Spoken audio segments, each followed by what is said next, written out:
Qu'est-ce que la peur de l'envahissement au sein d'une relation intime? Et comment la dépasser?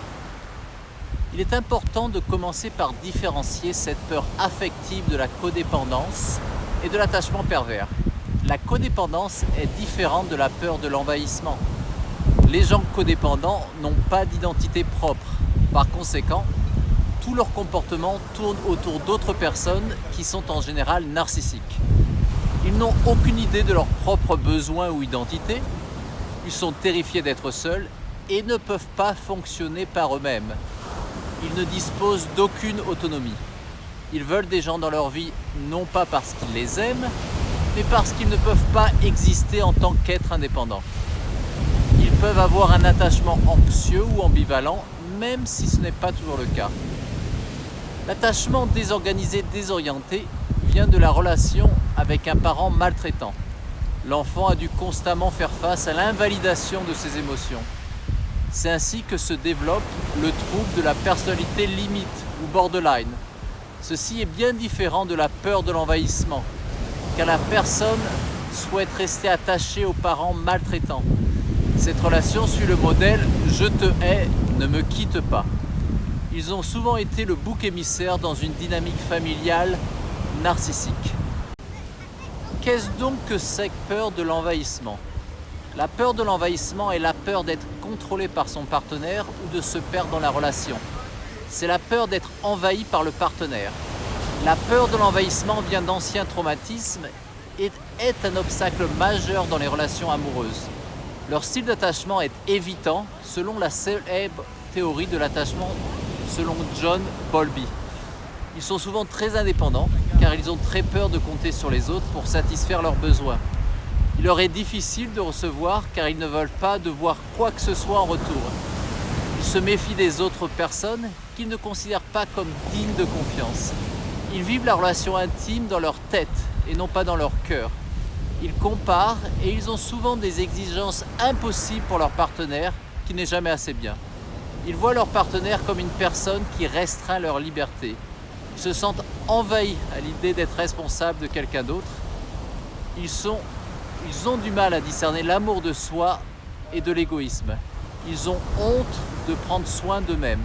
Ils font souvent ce qu'ils ne veulent pas faire dans une relation par peur du rejet et en éprouvent du ressentiment plus tard. Ces personnes ont souvent un besoin compulsif de réussir professionnellement afin de compenser le manque affectif dans leur vie. Ils ont désespérément besoin de se prouver qu'ils sont dignes d'amour et respectables, donc le succès extérieur est un moyen de les rassurer. Ils sont isolés socialement et passent moins de temps que les autres en groupe. Par conséquent, ils reçoivent moins de retours que les autres sur les normes sociales et développent fréquemment des personnalités excentriques, voire antisociales. Parce qu'ils ont souvent joué le rôle de l'enfant parfait au sein d'une dynamique narcissique, ils ressentent beaucoup d'émotions contradictoires une fois adultes. Talentueux ou nuls, bénis ou maudits, avantagés ou persécutés. Dès qu'un partenaire leur demande quelque chose, leur terreur de se perdre dans l'autre est activée et ils s'opposent automatiquement à ce dernier, quel que soit le bien fondé de la requête. Ne pas se sentir contrôlé devient pour eux la chose la plus importante, bien plus que de se sentir aimé. L'ironie est qu'ils sont en fait contrôlés par leur obsession de ne pas être contrôlés. La crainte de l'envahissement cache une peur du rejet et de l'abandon. En vérité, la personne évitante s'évite avant d'éviter les autres.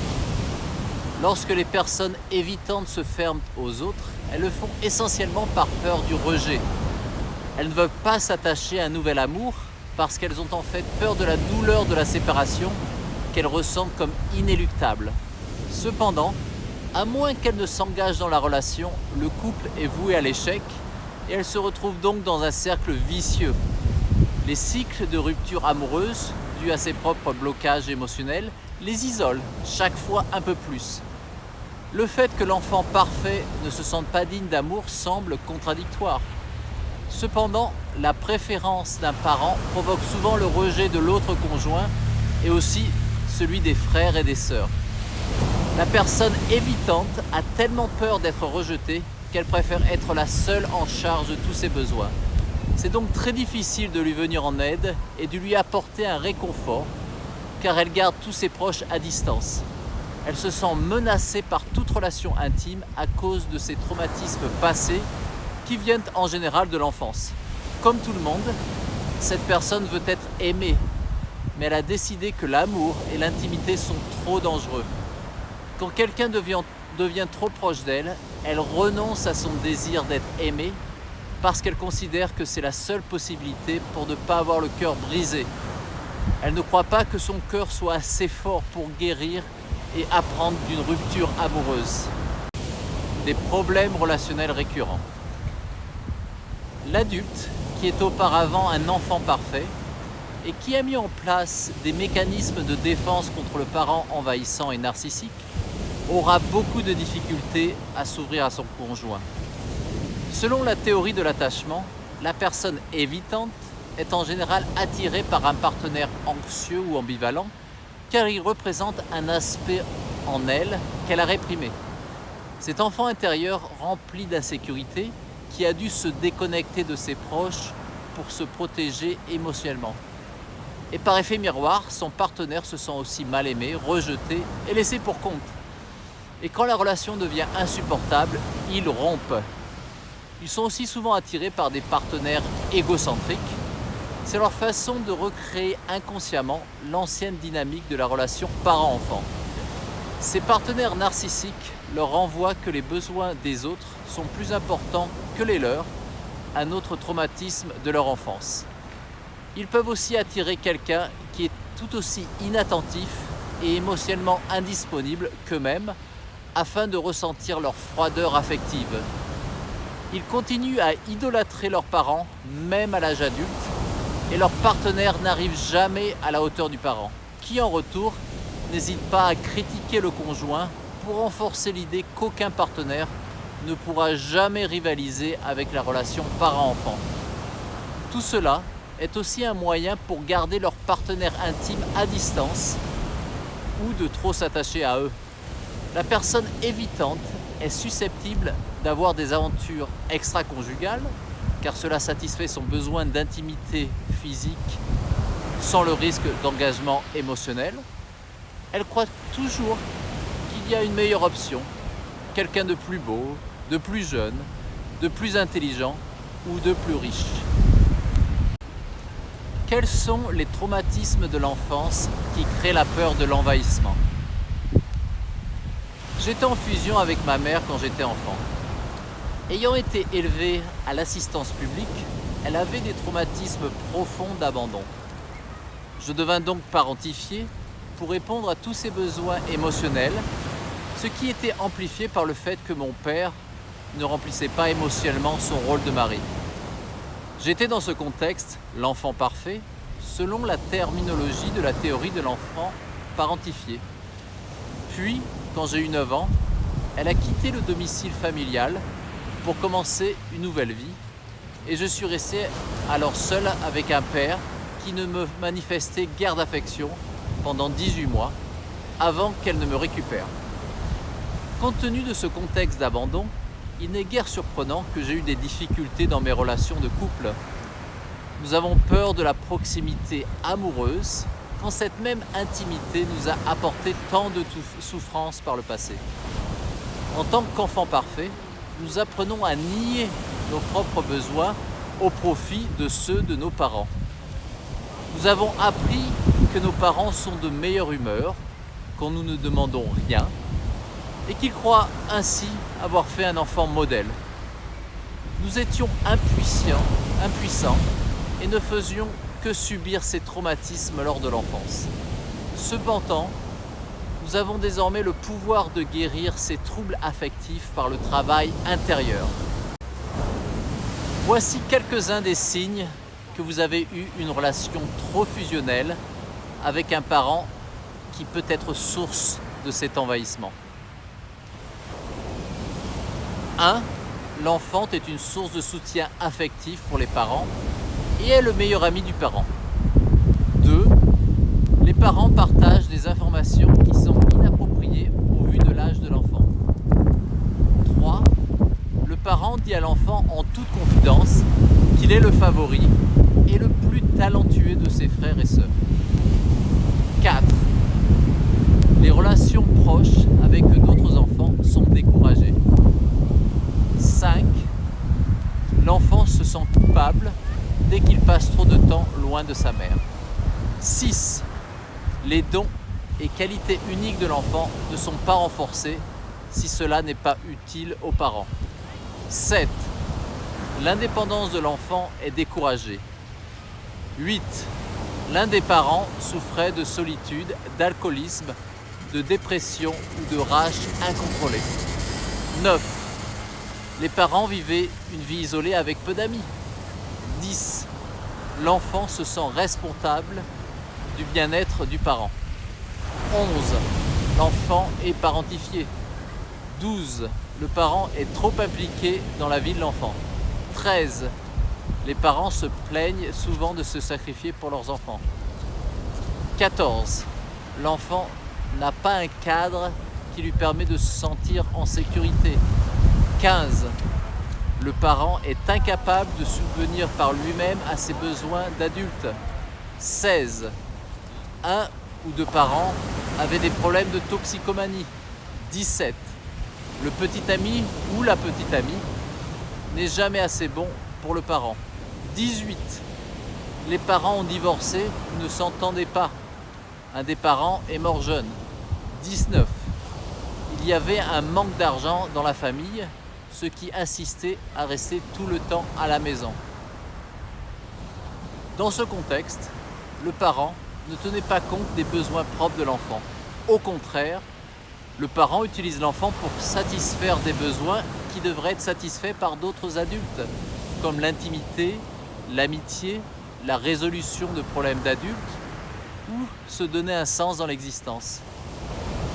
Les enfants n'ont pas la capacité émotionnelle à faire face à tant de pression psychologique et psychique. Lorsque ce genre de parent dit « Oh, tu es un enfant si facile », il sous-entend « N'exprime pas d'émotions négatives ». Lorsque le parent dit « Tu es si mignon », il sous-entend « Sois ce que je veux que tu sois, car j'ai des besoins à satisfaire ». La vie affective future de l'enfant souffrira énormément de ce conditionnement, car l'enfant n'a pas reçu l'attention et l'amour inconditionnel dont il avait besoin pour grandir de manière saine et harmonieuse. Leur développement émotionnel s'arrête et comme leurs parents, ils restent bloqués dans une phase narcissique. C'est un cercle vicieux qui se répète de génération en génération jusqu'à ce que l'enfant devienne adulte et fasse le travail intérieur nécessaire. Sinon, nous sautons d'une relation passionnelle à une autre afin de recréer le sentiment de fusion avec le parent avant de revivre le même envahissement. Mais une relation amoureuse ne peut supporter autant de projections et de pression. Et ce n'est qu'une question de temps avant que les disputes et les reproches ne remplacent l'infatuation première. Solution pour dépasser l'envahissement affectif et psychique.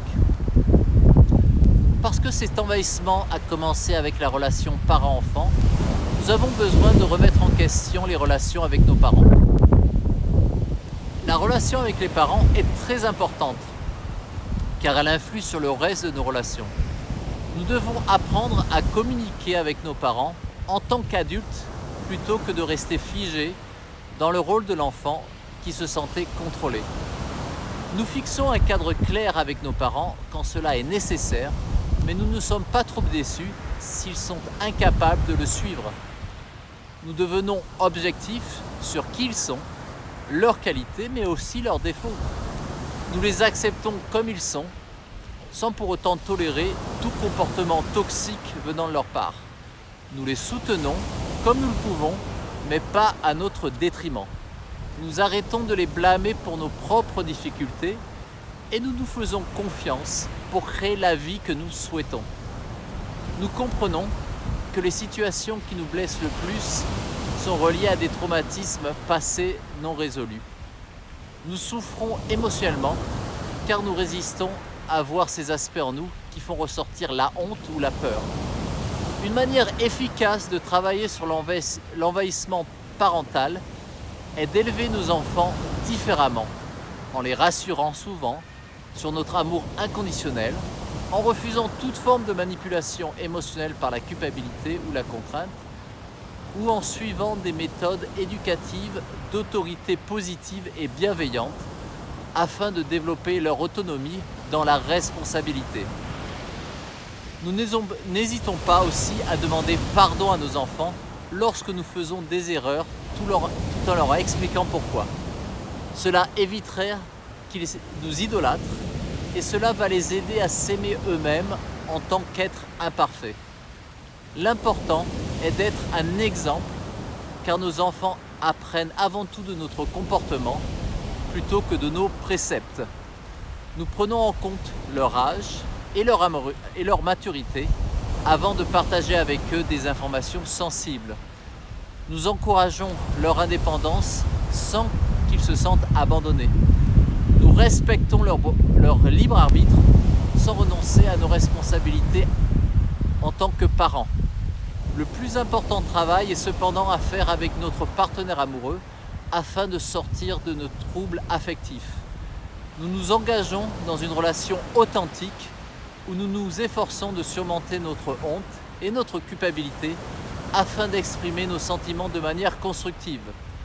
Nous dépassons notre peur du rejet afin de dire la vérité de notre ressenti tout en restant dans l'écoute et la compassion. Nous exprimons nos limites et nos besoins personnels avec clarté et bienveillance. Nous refusons toute forme de manipulation et de calcul pour notre avantage personnel.